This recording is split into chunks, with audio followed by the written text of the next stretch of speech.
अलीगढ़ में उत्तर प्रदेश राज्य बाल संरक्षण आयोग के अध्यक्ष डॉक्टर देवेंद्र शर्मा ने 3 दिवसीय भ्रमण के अंतिम दिन सर्किट हाउस में पत्रकार वार्ता कर बताया कि रेडियंट स्टार्स इंग्लिश स्कूल में बच्ची को करंट का आरोप बीईओ की जांच में गलत मिला था। इस मामले में जांच के लिए एडीएम सिटी को निर्देश दिए हैं। उन्होंने बताया, प्रदेश के सभी मंडलों में अटल आवासीय विद्यालय की स्थापना हो चुकी है। अब दूसरे चरण में हर जिले में ये विद्यालय बनेंगे। वहीं भिक्षावृत्ति में शामिल बच्चों को भी इनमें शिक्षा लेने का अवसर दिया जाएगा। इसके अलावा स्कूल कॉलेज के बच्चों को व्यसनों से बचाने के लिए पहरी क्लब गठित किए जा रहे हैं। स्कूल कॉलेजों के आसपास के रेस्टोरेंट में संचालित केबिन सिस्टम को भी खत्म किया जाएगा। अध्यक्ष ने बताया कि जिला अस्पताल के निरीक्षण में मरीजों से बातचीत के बाद सामने आया कि सरकारी अस्पतालों में अब जनता का विश्वास बढ़ रहा है। वहीं बिना मान्यता वाले स्कूल व कॉलेज पर सख्त कार्रवाई होगी। प्रदेश सरकार महिला व बाल अपराध के मामलों में गंभीर है। आज भी बैठक में अलीगढ़ में भी परसों आप लोगों से बात हुई थी। अलीगढ़ की घटना के संदर्भ में भी मैंने विषय रखा था और उसकी जांच हमारे एडीएम सिटी साहब को दी है। उसके मानकों की जांच, किस मामले में जो बच्चे को पीटने की घटना हुई है तो उसमें भी मैंने जांच दी है। वो जांच शीघ्र बाल आयोग पहुंचेगी और उस पर कार्रवाई होगी। दूसरा, मैं परसों आ गया था शाम को। कल मैं प्रातःकाल से ही निकला हूँ निरीक्षण करने के लिए। सबसे पहले आंगनवाड़ी केंद्र गया था। आंगनवाड़ी केंद्र पर मंगल गीतों के साथ बहुत अच्छा कार्यक्रम हुआ था। 5-6 महिलाओं की गोद भराई, 5 महिलाओं की, और 5 बच्चों के अन्नप्राशन संस्कार का कार्यक्रम था। उसके बाद एक विद्यालय का भी निरीक्षण मैंने किया है। विद्यालय में शिक्षा की गुणवत्ता को परखा, बच्चों से बातचीत की, बच्चों ने मेरे सवाल जवाब दिए। लेकिन एक बात विद्यालय में देखकर आई कि एक चीज़ का मैंने बीएसए को निर्देशित किया है। विद्यालय में एक ही टीचर सारी क्लासें ले रहा था ऐसा, और सारे विषय एक ही टीचर नहीं पढ़ाए। जिसका जो विषय है वो पढ़ाए, उसका बाकायदा टाइम टेबल बनाने का मैंने निर्देशित किया है कि उसका टाइम टेबल बनाकर बीएसए कार्यालय में जमा कराया जाए। और वो टीचरों के साथ भी मेरी बातचीत हुई और उन्होंने भी इस बात को स्वीकारा कि आपने बिल्कुल सही कहा है। और उस विद्यालय की बाकी की व्यवस्था ठीक थी, थोड़ी साफ़ सफाई की मैंने दिशा निर्देश दे दिया। दूसरा, मैंने जिला अस्पताल भी गया था। कल शायद आप लोगों में से भी कुछ थे। आज जनता का विश्वास सरकारी अस्पतालों की तरफ बढ़ रहा है, क्राउड बढ़ रहा है। मैंने दवा जहाँ बिक्री होती है, इमरजेंसी जहाँ है, आम पब्लिक से, आम जनमानस से बातचीत आप लोगों के सामने की। मैंने दवाई मिलती है, उनके तीमारदारों से बात की, डॉक्टर देखते हैं। सब ने मुझे बताया कि डॉक्टर देखते हैं, दवाई मिलती है, इलाज हो रहा है।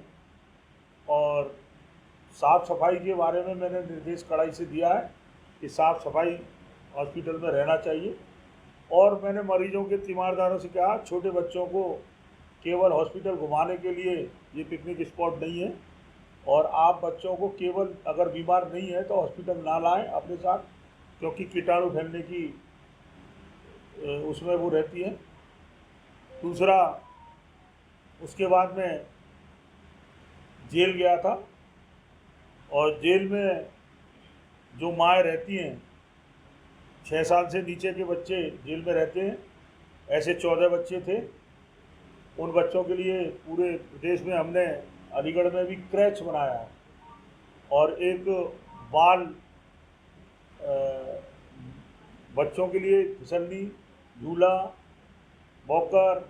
बच्चों को कल हमने जेलर साहब को वहाँ पर हमने किताबें भी दी थी, भेंट की थी उनको कि इन बच्चों को, छोटे बच्चों को जो किताबें होती हैं वो दी जाएं। और वहाँ पर बहुत बढ़िया, अगर मौका लगे आप लोग भी देखकर आइए। क्रैच हर जिले में हमने बनाया जेल में, और हमारे बीएसए और हमारे जेल सुप्रिटेंडेंट के द्वारा उसमें सहयोग है। हमारे डीपीओ के द्वारा भी उसमें सहयोग है और हमारे हर जिले के जिलाधिकारियों का भी उसमें सहयोग है और बहुत अच्छा एक वातावरण छोटे बच्चों के लिए बना है। दूसरा, हमने वहाँ पर जो अल्पवयस्क बच्चे होते हैं, एक बैरिक उनकी होती है 18 वर्ष से 21 वर्ष तक के बच्चों की, और हमने कहा कि बच्चों के बाल नहीं बढ़ने चाहिए, छोटे छोटे बाल रखें। और दूसरा, बच्चों को पढ़ाने के लिए बीएसए की तरफ से एक टीचर की भी व्यवस्था की है जो बच्चों को पढ़ा रहे हैं और पढ़ाते हुए मिले, बहुत अच्छी व्यवस्था हमें लगी। और उसके बाद अटल आवासीय योजना, वहाँ पर मैं गर्ल्स हॉस्टल भी गया और बॉयज़ हॉस्टल भी गया और वहाँ पर बच्चियों के साथ सारे अधिकारियों ने मैंने भोजन की भी गुणवत्ता की जांच की। बिल्डिंग बहुत बढ़िया बनी है। आज मजदूर की बेटी एक अच्छे विद्यालय में पढ़ने की ओर अग्रसर है, ये बहुत अच्छी पहल है।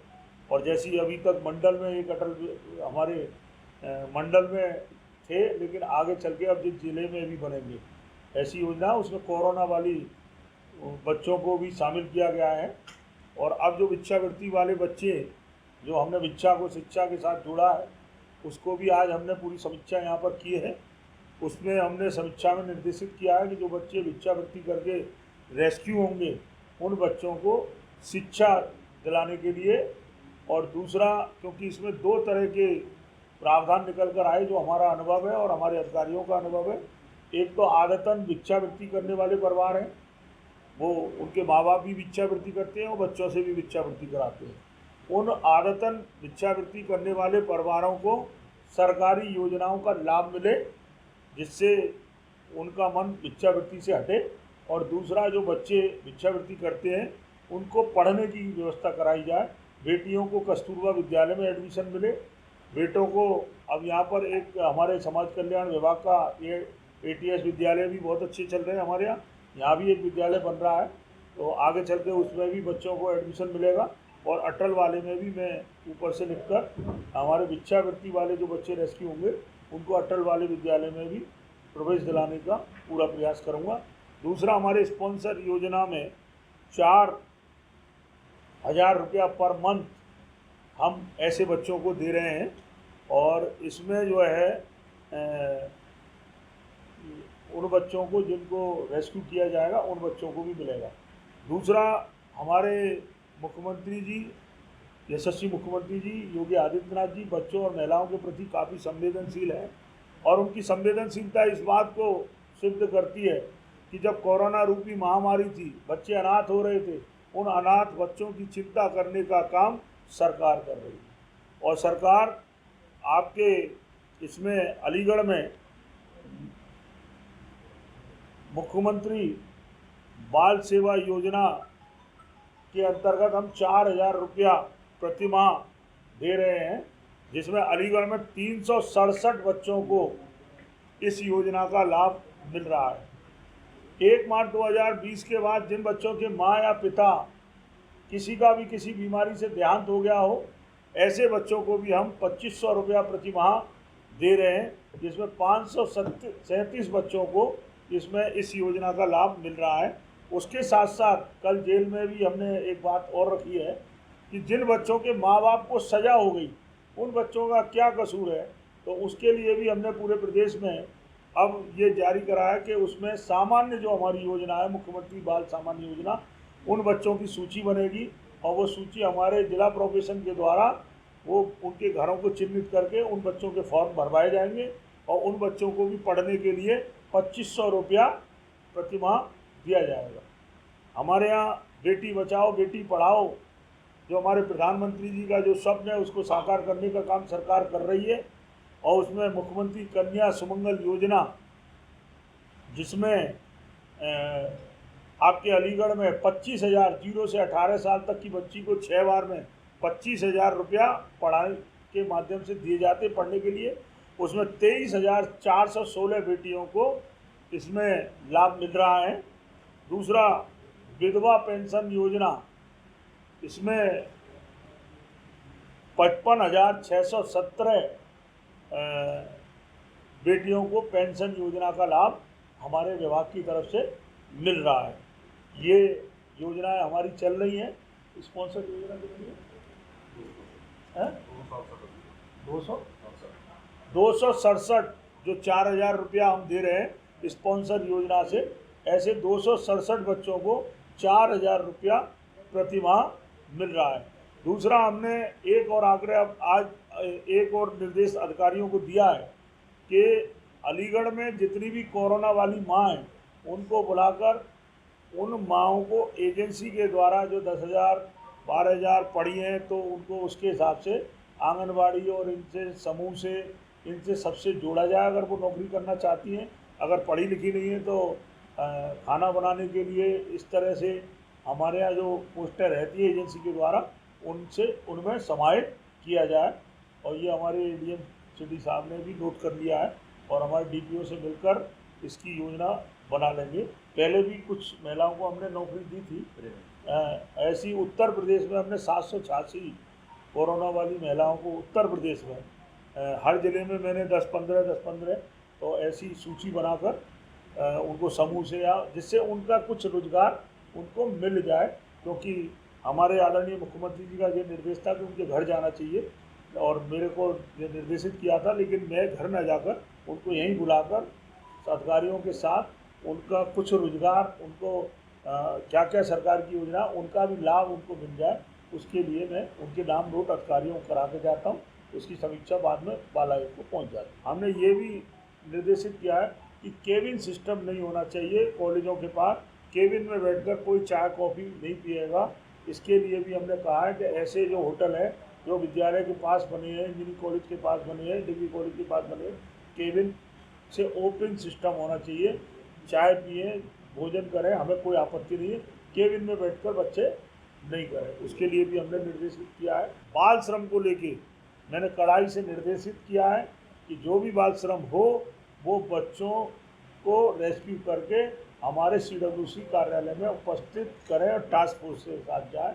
व्यक्तिगत किसी को परेशान करने कोई नहीं जाए केवल। और बंधुआ मजदूरी को लेकर भी मैंने निर्देशित किया है।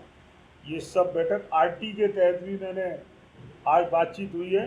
गरीब बच्चों का अधिक से अधिक एडमिशन होना चाहिए और जिन विद्यालयों का यूडास नंबर है और पोर्टल पर नहीं है, ऐसे विद्यालयों के खिलाफ कार्रवाई होनी चाहिए और मानक पूरे नहीं करते ऐसे विद्यालयों के खिलाफ भी कार्रवाई होनी चाहिए। बिना मानकों के विद्यालय अभी संज्ञान में आया है हाथरस और अलीगढ़ की घटना में भी कि मानक पूरे नहीं है।